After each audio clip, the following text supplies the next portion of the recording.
نحمده ونستعينه ونستغفره ونعوذ بالله من شرور أنفسنا ومن سيئات أعمالنا من يهده الله فلا مضل له ومن يضلله فلا هادي له ونشهد أن لا إله إلا الله وحده لا شريك له ونشهد أن سيدنا وحبيبنا ومولانا محمدا عبده ورسوله صلى الله عليه وعلى آله وأصحابه وبارك وسلم. أعوذ بالله من الشيطان الرجيم. بسم الله الرحمن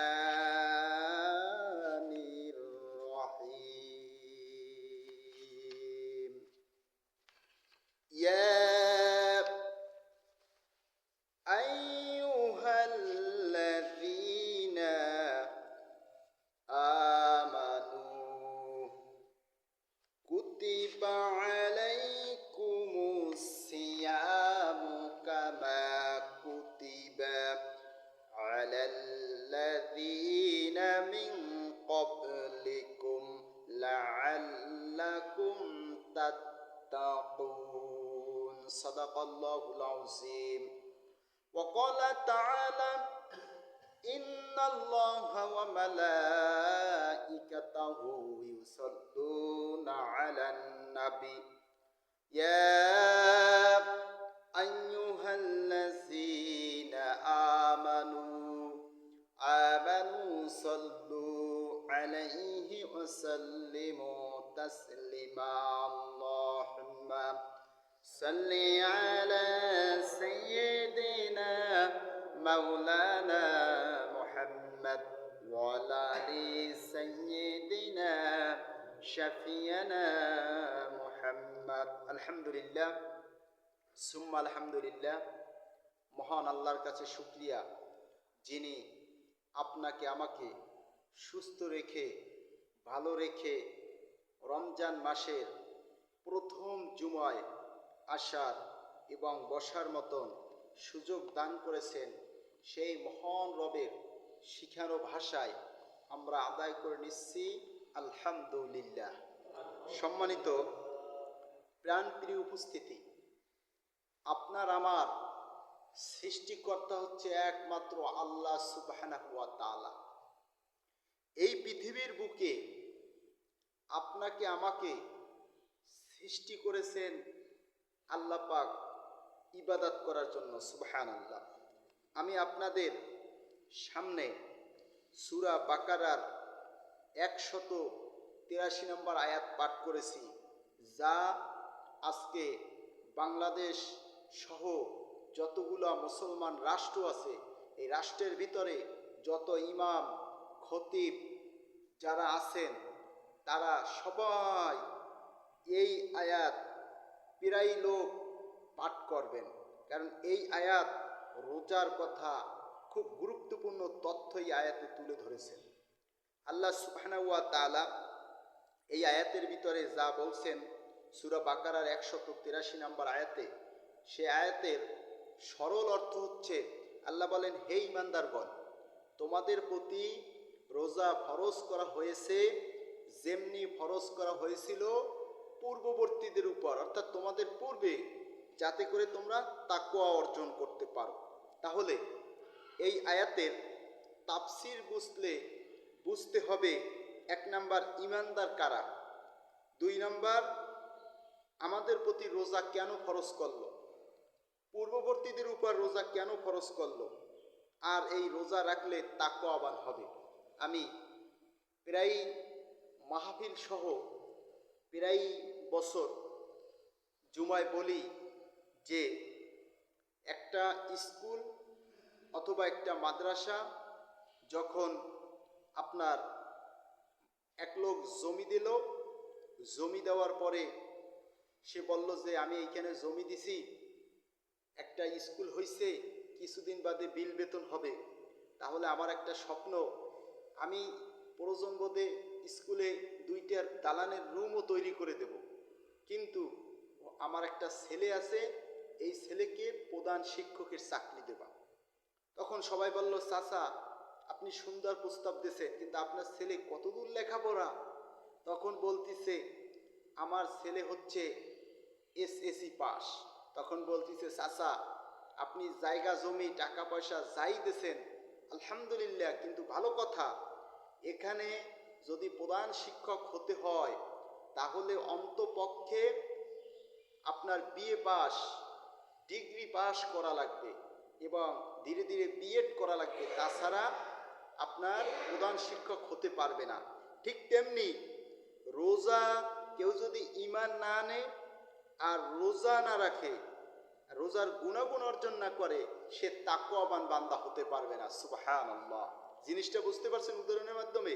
আল্লাহ বলছেন, হে ঈমানদারগণ, তোমাদের প্রতি রোজা ফরজ করেছি যেমনি ফরজ করেছিলাম পূর্ববর্তীদের উপর, যাতে করে তোমরা তাকওয়া অর্জন করতে পারো।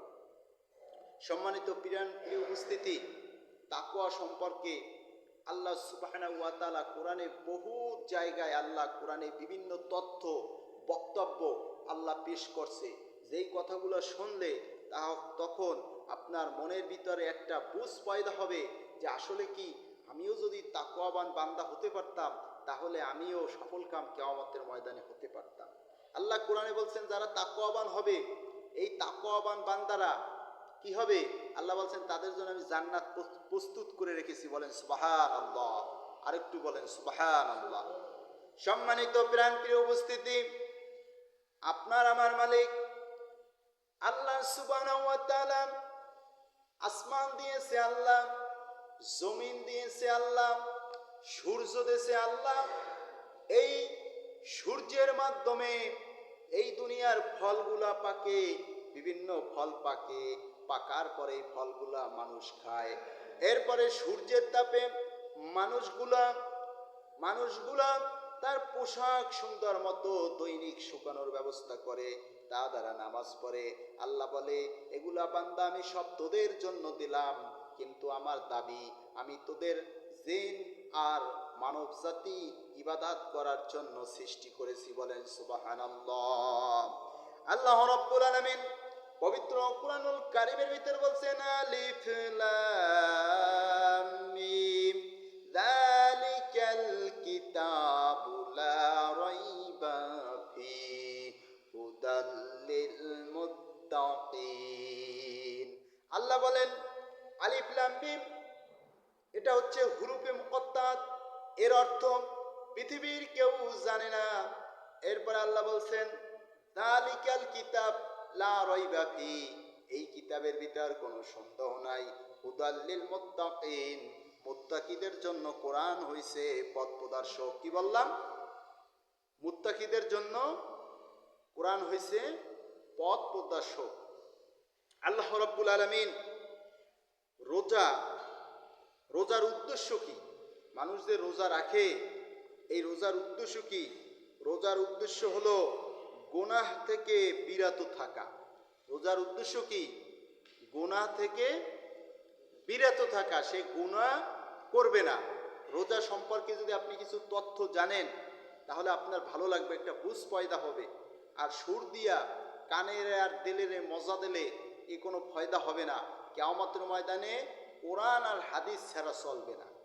সম্মানিত প্রিয় উপস্থিতি, অধিকাংশ গুনাহ পেটের সাথে তথা খাওয়া দাওয়ার সাথে হয়ে থাকে। খাওয়ার মাধ্যমে কি গুনাহ হয়। এরপরে 2 নাম্বার জৈনঙ্গর কারণে গুনাহ হয়। এই 2 কারণে মানুষের বেশি গুনাহ হয়। আর আল্লাহর রাসূল বলছেন হাদিসের ভিতরে, কেউ যদি মুখের হেফাজত করে আর লজ্জা স্থানের হেফাজত করে তাহলে আমি তার জান্নাতের গ্যারান্টি দেব। বলেন সুবহানাল্লাহ।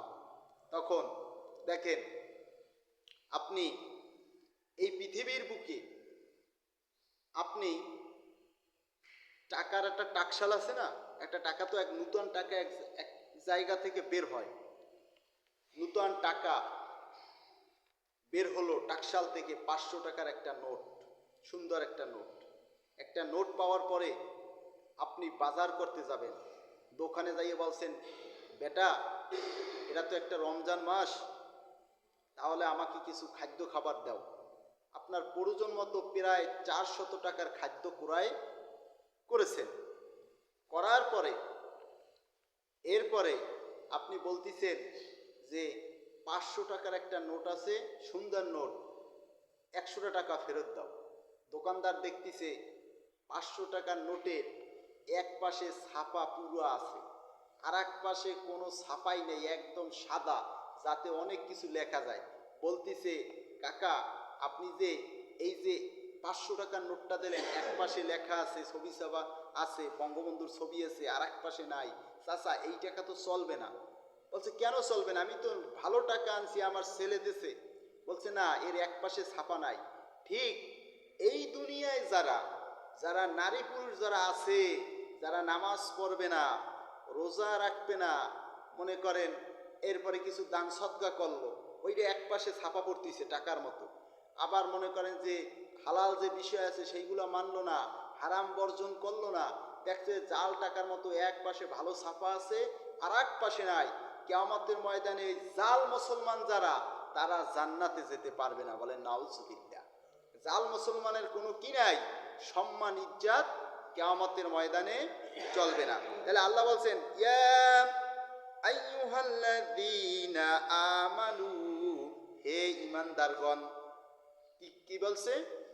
হে ঈমানদারগণ। এখন ঈমানদার কারা? যে ব্যক্তি কলেমা পড়ছে সেই তো মুসলমান হবে, ধীরে ধীরে ঈমানদার হবে।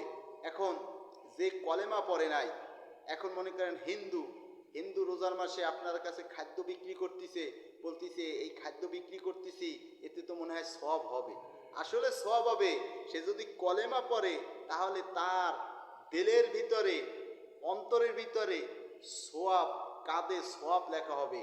সে যদি মুসলমান না হয়, তাহলে যত সওয়াবের কাজ করুক, কলেমা না পড়ুক, এই যত সওয়াব আছে, এই সওয়াবের বস্তা কিয়ামতের ময়দানে কোনো কাজে আসবে না, কোনো কাজে আসবে না। তাহলে এখন ঈমানদার কারা? সাহাবায়ে কেরাম ঈমান আনছে, জীবন দেশে ঈমান ছাড়ে নাই, রসুলের সাথে যুদ্ধে গেছে, জিহাদ করছে, না খেয়ে রয়েছে, অনেক দিন খাবার পায় নাই, তারপরেও কি রসুলের পথ ছাড়ে নাই। এরপর আল্লাহ বলছেন, কুতিবা আলাইকুমুস সিয়াম, তোমাদের উপর রোজা ফরজ করেছি। কেন ফরজ করলো? আল্লাহ বলছেন, কামা কুতিবা আলাল্লাযীনা মিন ক্বাবলিকুম, পূর্ববর্তীদের উপর তোমাদের ফরজ করেছিলাম আমি। একটা আল্লাহ বলেন, আল্লাহ এখানে একটা সুন্দর বক্তব্য পেশ করছেন। আল্লাহ বলেন, লাআল্লাকুম তাত্তাকুন, আল্লাহ বলেন যাতে করে তোমরা তাকওয়া অর্জন করতে পারো। এখন তাকওয়া কি? মানা তাকওয়া লুগাতান, তাকওয়া শব্দের অর্থ কি? তাকওয়া শব্দের অর্থ হচ্ছে অন্যায় পথ থেকে বেঁচে থাকা, তারপরে আল্লাহকে ভয় করা, খোদাভীতি অর্জন করা। এই তাকওয়ার মাধ্যমে আপনি একজন পরিপূর্ণ মুসলমান হবেন। বলেন সুবহানাল্লাহ। সম্মানিত প্রাণ প্রিয় ভাইয়েরা আমার, আল্লাহ সুবহানাহু ওয়া তাআলা তাকওয়া সম্পর্কে সুন্দর কথা বলছেন, ইন্না আকরামাকুম ইনদাল্লাহি আতকাকুম। আল্লাহ বলেন, ওই ব্যক্তি আমার কাছে সম্মানিত যার হৃদয়ের ভিতরে থাকবে আল্লাহর ভয়।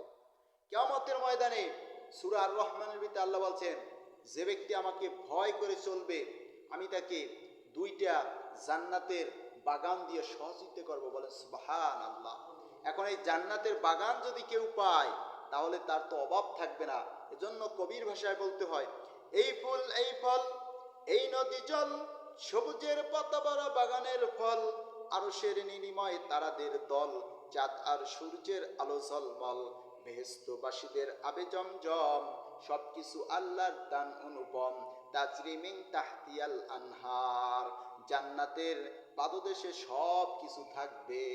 এই দুনিয়ায় যত অভাব, ঘের লইয়া মারামারি, পথ লইয়া হামলা, গাছ লইয়া মামলা, এইটা দুনিয়ার বুকে অভাব, কিন্তু কাল কিয়ামতের ময়দানে কোনো অভাব থাকবে না।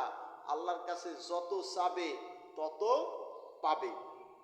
আল্লাহ সুবহানাহু ওয়া তাআলা আপনাদের কেন জান্নাত দিল? এই জান্নাতি মানুষ আপনাদের এই জন্য বানাইতেছে, তার নবীর যে নবী বানাইছে, বিশ্বনবী মুহাম্মদুর রাসূলুল্লাহ বলেন সাল্লাল্লাহু আলাইহি ওয়াসাল্লাম, এই এই যে নবী সাল্লাল্লাহু আলাইহি ওয়াসাল্লামকে, রসুলকে সম্মানিত করছেন। দেখেন কবি কাজী নজরুল ইসলাম সম্মানিত করে কি সুন্দর কবিতা লেখছে। যিনি নবী সম্পর্কে ভালো কবিতা লেখছে তাকেই আমরা বিশ্ব কবি বলতে পারি। যিনি নবী সম্পর্কে, আমার নবী বিশ্বনবীর মুহাম্মদুর রাসূলুল্লাহ সাল্লাল্লাহু আলাইহি সাল্লামকে ভালো কবিতা লেখে নাই, তাকে আমরা কখনো বিশ্বকবি বলতে পারি না। কাজী নজরুল ইসলাম কি সুন্দর কবিতা লেখছে। নূরের নবী ধ্যানের ছবি, নাইকো তোমার তুল, আলোর রেখা জগত চোরা মুহাম্মদ রাসূল, নিখিলের চির সুন্দর সৃষ্টি আমার মুহাম্মদ রাসূল, কুল মাখলুকতে ফুলবাগে যেন একটি ফোঁটা ফুল। চিৎকার মেরে বলেন সুবহানাল্লাহ, ঘুমাইয়ে ঘুমাইয়ে বলেন সুবহানাল্লাহ। আল্লাহ সুবহানাহু ওয়া তাআলা এই পৃথিবীর বুকে বিশ্ব নবীকে পাঠিয়েছেন আর বলছেন উসওয়ায়ে হাসানা, বিশ্ব নবীর আদর্শ গ্রহণ করো। বলেন সুবহানাল্লাহ। এখন বিশ্ব নবীর আদর্শের ভিতরে নামাজ নাই, রোজা নাই, জিকির নাই, দান সদকা নাই। এখন মনে করেন আমরা এক একজনে এক একটা ভাগ করে নিছি, এক একজনে এক একটা ধরছি, ভালো কথা, ওর সাথে আরেকটু যোগ করতে হইবে। আপনার যখন 500 টাকা হয়, ওর সাথে সবাই চিন্তা করে আর 500 টাকা যোগ করলে 1000 টাকা হবে। এখন আপনি যে নামাজ ধরছেন, 5 ওয়াক্ত নামাজ পড়তেছেন, ওর সাথে আপনাকে রোজা ধরতে হবে। কি ধরতে হবে? রোজা। যে ব্যক্তি রাখবে রোজা, ও রমজান মাসে হবে সোজা। কিরকম সোজা হবে? ও খানা পিনা খেতে পারবে না, না খাওয়ার কারণে ওর চিন্তা করবে আমি এত কষ্ট করে রোজা রাখছি, এখন একজনে যে কৃপণ, যে কিপটা, কোনোদিন কয় না এক কাপ চা খাও, সে রমজান মাসে যদি কয় তোমার লাগে 2টা আপেল আনছি আর 2টা কমলা আনছি, তুমি এই জায়গায় বইয়ে খাইয়ে যাও। এখন ও কি যে রোজা রাখছে, অথবা যে ও কি জীবনও রোজা ভাঙ্গি ওই আপেল কমলা খাবে? তবে তোর আপেল কমলা লইয়ে দূরে যা, আমি আল্লাহকে খুশির জন্য রোজা রাখছি। এটাও এক প্রকার আল্লাহর ভয়। বলেন সুবহানাল্লাহ। ইমাম, মুয়াজ্জিন, মুসল্লি, আপনি যদি পুকুরের ভিতরে ডুব দিয়া, খালে ডুব দিয়া, নদীতে ডুব দিয়ে যদি পানি খান, তাহলে ইমাম, মুসল্লি, মুয়াজ্জিন এরা কি কেউ দেখবে? দেখবে না। ওই যে পানিটা যে খাইতেছেন না, এটাও একটা আল্লাহর ভয়। বলেন সুবহানাল্লাহ। এখন আল্লাহর ভয় অর্জন করলেন, কিন্তু আল্লাহর ভয় পরিপূর্ণ অর্জন করতে হবে। আল্লাহ সুবহানাহু ওয়া তাআলা সূরা আপনার আরাফের ভিতরে বলছেন যে ওয়ালাউ আন্না হালাল কুরা আমানু ওয়াত্তাকাউ লাফাতাহনা আলাইহিম বারাকাতিম মিনাস সামাই ওয়াল আরদ।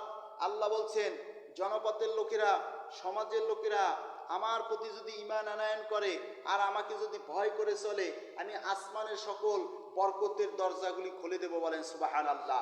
আজকে আলেম ওলামা অনেক নির্যাতিত হওয়ার পরে, বহুত নির্যাতিত হওয়ার পরে কিছুটা মেলার কারণে শেখ হাসিনা এমন একটা ভালো কাজ করছে, সব আলেম ওলামা জেলের ভিতর নিয়ে সব একখানে রাখছে। এরকম কেউ কমি আলিয়া এদিক সেদিক একখানে রাখতে পারতো না, ও তো নির্যাতন করছে, সব এক জায়গায় নিয়েছে। নেওয়ার পরে এখন এই লাডি পিটান খাইটি কিছু ঠিক হওয়ার কারণে এখন কিছুটা কি এখন ইসলামের পথে আগের চাইয়া টুপিওয়ালারা কি সংসদে বেশি দেখা গেছে।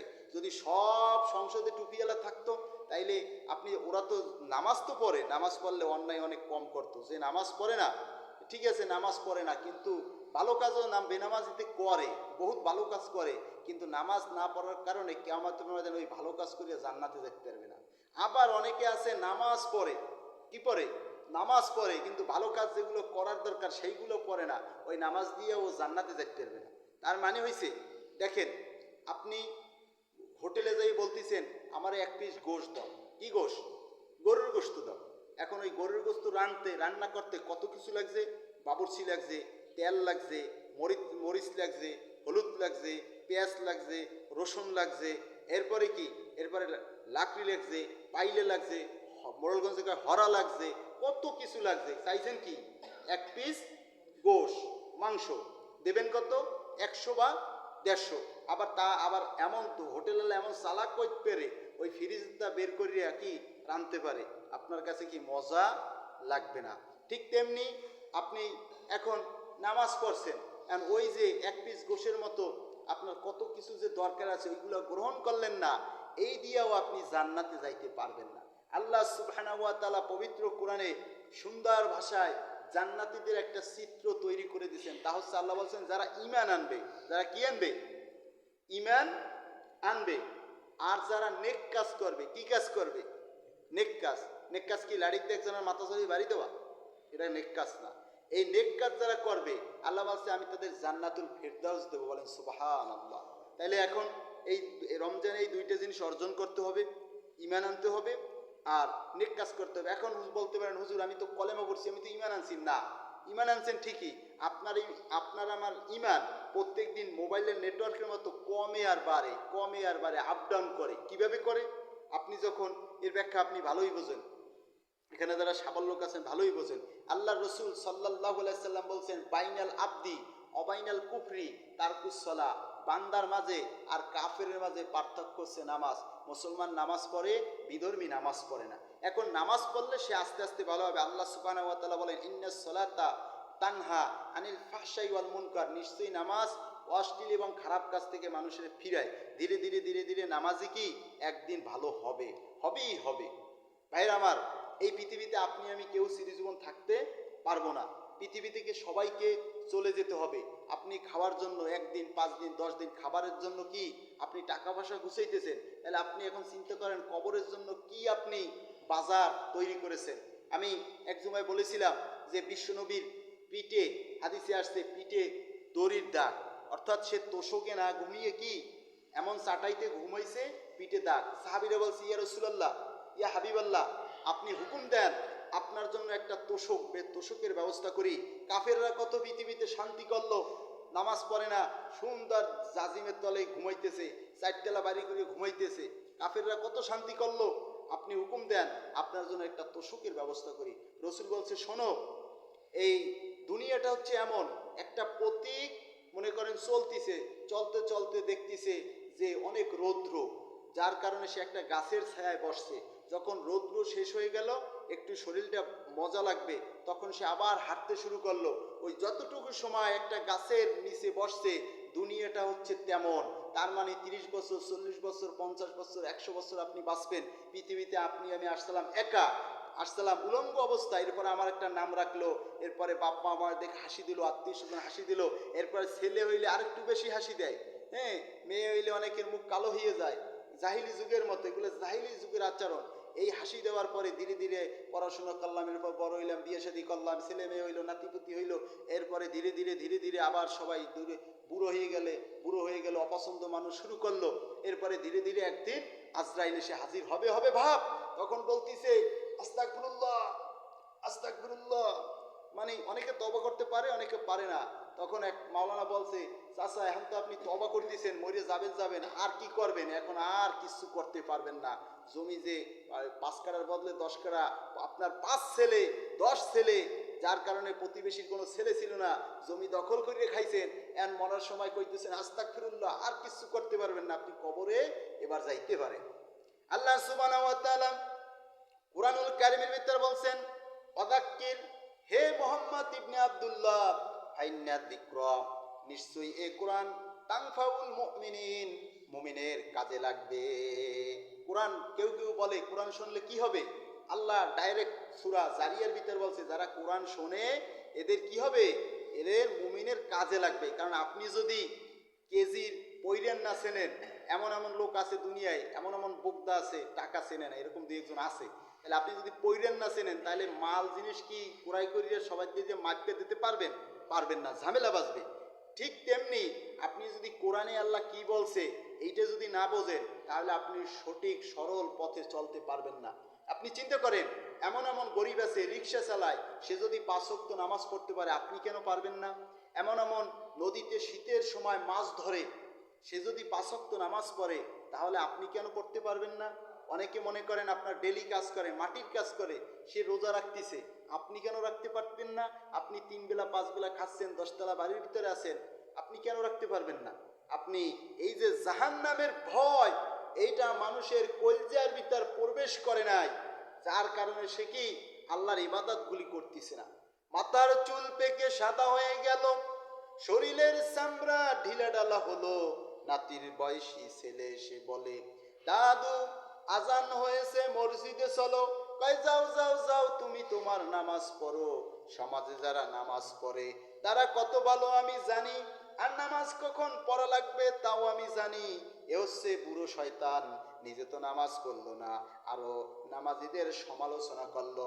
আল্লাহ কোরআনে সূরা নাসের ভিতর বলেন, মিনাল জিন্নাতি ওয়ান নাস, জিন শয়তান আর মানুষ শয়তান থেকে তোমরা আল্লাহর কাছে সাহায্য চাও। জিন শয়তান আর মানুষ শয়তান থেকে আল্লাহর কাছে সাহায্য চাইতে হবে। কারণ আপনার ঘরে লাগছে আগুন, কি লাগছে? 1 বছর এক জায়গায় এই রমজানে নামাজ পড়াইতেছি, এখন মোনাজাতের সময় এক লোক ভদ্রলোক বলতেছে, হুজুর একটু বড় করে মোনাজাত করেন, কিন্তু ওর ঘরে যে আগুন লাগছে ও তো জানে নাই, মোনাজাত তো বড় ধরছি, ওদিকে বাড়ি আগুন ধরিয়া তস নস হয়ে গেছে। ছেলে একটা ছিল, সে ছেলেটা মানে বাইসে আছে, এখন অপারেশন করছে, একটা পলিস্টার লুঙ্গি পরা, একটু বোকদা ক্লাসের, সে ছেলেটার অনেক ক্ষতি হয়ে গেছে।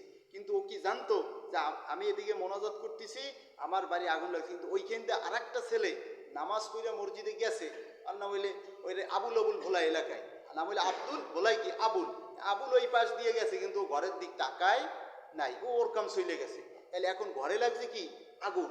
এখন আপনি যদি মুসলমান হন, তাহলে আপনি দেবেন কি পানি, অথবা মনে করেন যেগুলো ভিজা জাতীয় একটা আপনার কাপড় আছে, কাপড়টা ভিজা ঘর পাশাই দিলেন, মুসলমানের লাভ হইলে। এখন আপনি যদি আগুন না দিয়া মারেন, যদি পেট্রোল মারেন, যদি কেরাসিন না মারিয়ে যদি শুকনো কুটো কটা পাক্কা মারিয়ে মানে ফিক্কে দিয়ে গেলেন, তাইলে হ্যাঁ আপনি কি করলেন? লাভের পরিবর্তে কি ক্ষতি করলেন না? আমি কি করলাম?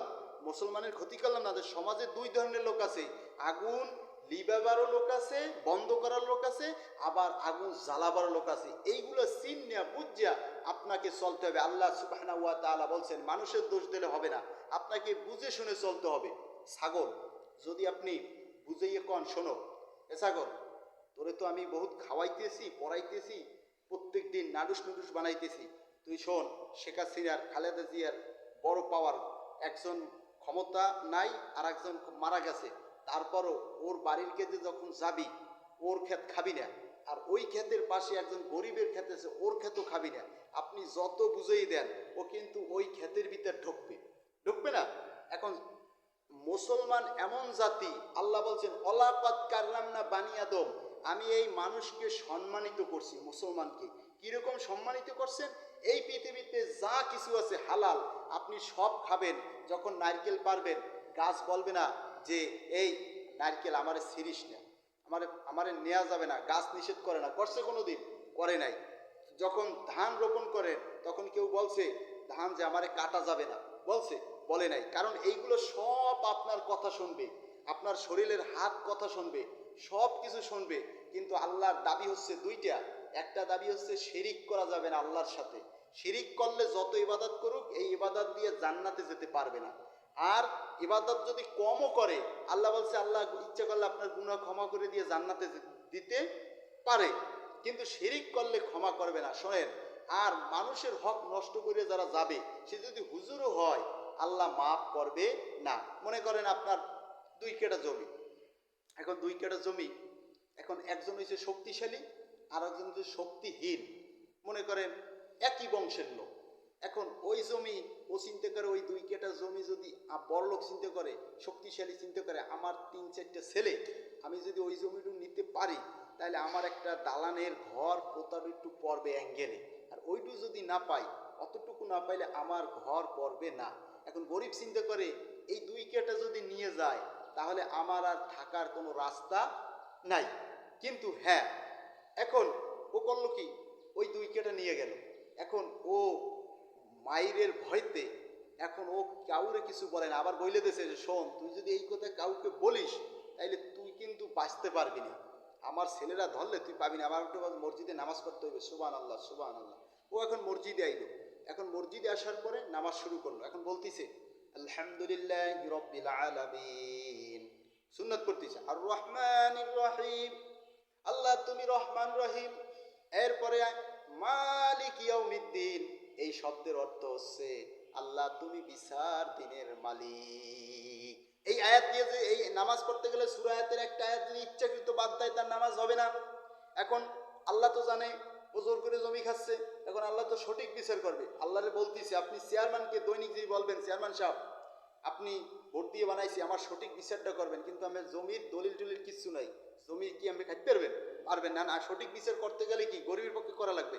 এখন গরিব এই কইতেছে আলহামদুলিল্লাহ রাব্বিল আলামিন আর রহমানির রহিম মালিক ইয়াউমিদ্দিন, আল্লাহ তুমি বিচার দিনের মালিক, আমার শক্তি নাই, ছেলে নাই, মেয়ে নাই, কেউ নাই, নিঃসন্তান, 2 কাঠা জমি ছিল, ওই নেবাইর এত শক্তি, নেবাই জোর করিয়া খাইছে।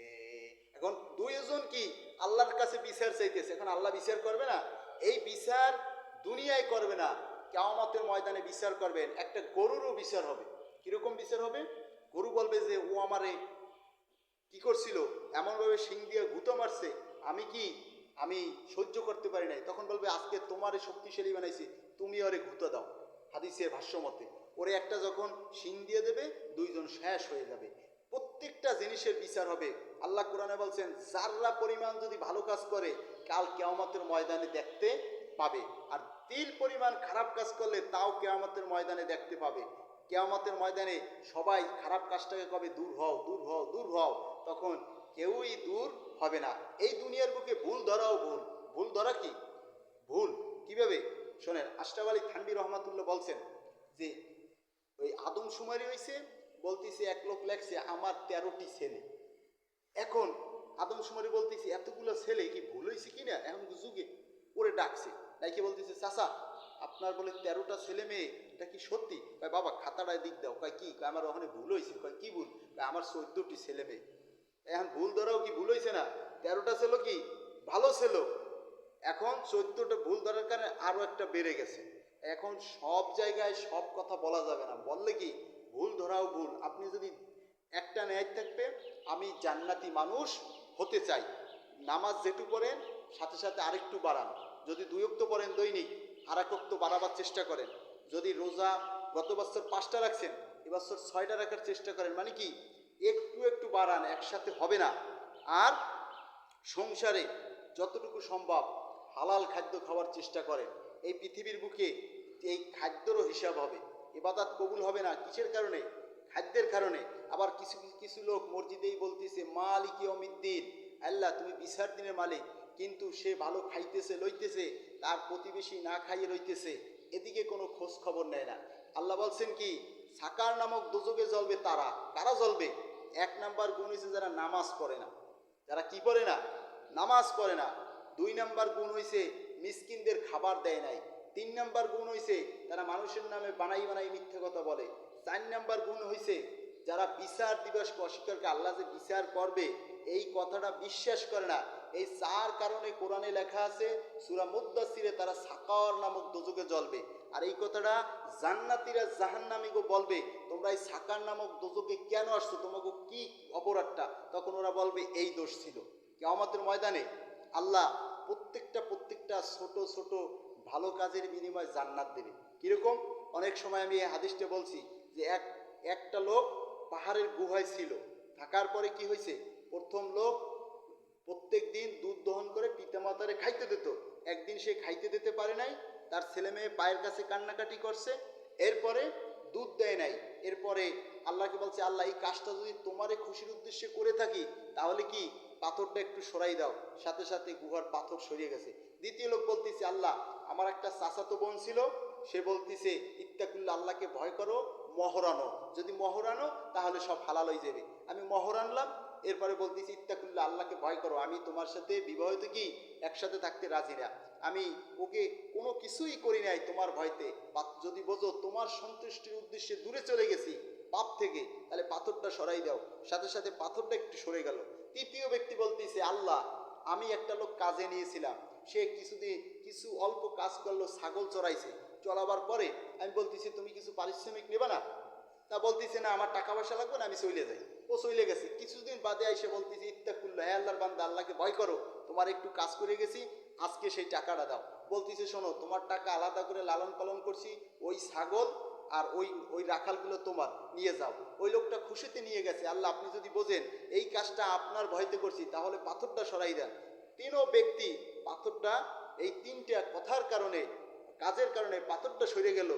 আর সাথে সাথে তিনজন ব্যক্তি পাহাড়ের গুহা থেকে বের হইল আমলের কারণে। আল্লাহ যদি এরকম ছোট ছোট কাজের বিনিময়ে যদি জান্নাত দেয়, আমি গবেষণা করে দেখেছি, তাহলে আমরা জান্নাতে যেতে পারবো। আর আল্লাহ যদি হিসাব চাই একদিনের হিসাব দিয়ে কেউ জান্নাতে যেতে পারবে না। এজন্য আসুন, রমজান মাস আপনার সাধ্য মতো, যার হাত নাই, যার পাও নাই, যার চোখ নাই, যে কামাই করতে পারেন না, আপনি যদি 500 টাকা কামাই করেন, ওই থেকে তাকে আপনি 5টা টাকাই রমজানে দান করেন। আর রমজানে আপনি একটা নফল কাজ করলে অন্য মাসে একটা ফরজের সমতুল্য সওয়াব পাবেন। আপনি নিজে রোজা রাখতে পারতেছেন না, আপনি একজনের রোজা কি খোলার ব্যবস্থা করে দেন, কিয়ামতের ময়দানে হতে পারে এটাও একটা নাজাতের উসিলা হতে পারে। আল্লাহ রসুল বলছেন যে রোজাদারের জন্য 2টা আনন্দ। একটা আনন্দ হচ্ছে ইফতার করার সময়, সারাদিন রোজা রাখার পরে। আর একটা আনন্দ হচ্ছে আল্লাহর সাথে যখন সাক্ষাৎ হবে, বলেন সুবহানাল্লাহ। আল্লাহ রসুল বলছেন হাদিসে কুদসির ভিতরে, আল্লাহ বলেন রোজা আমার জন্য রাখা হয়, আর এর প্রতিদান আমি নিজেই দেব, বলেন সুবহানাল্লাহ। আল্লাহ সুবহানাহু ওয়া তাআলা আরো বলেন, এই রমজানের নেকি 1 থেকে 700 গুণ পর্যন্ত দেওয়া হয়। যে ব্যক্তি সওয়াবের নিয়তে রোজা রাখবে আর তারাবির নামাজ পড়বে ইমানের সহিত, আল্লাহ তার গুনাহগুলি ক্ষমা করে দেবে, বলেন সুবহানাল্লাহ। আল্লাহ সুবহানাহু ওয়া তাআলা সবাইকে বোঝার তৌফিক দান করুক, আমিন। আসসালামু আলাইকুম রহমতুল্লাহ। যারা সুন্নত পড়েন নাই, তারা সুন্নত পড়েন।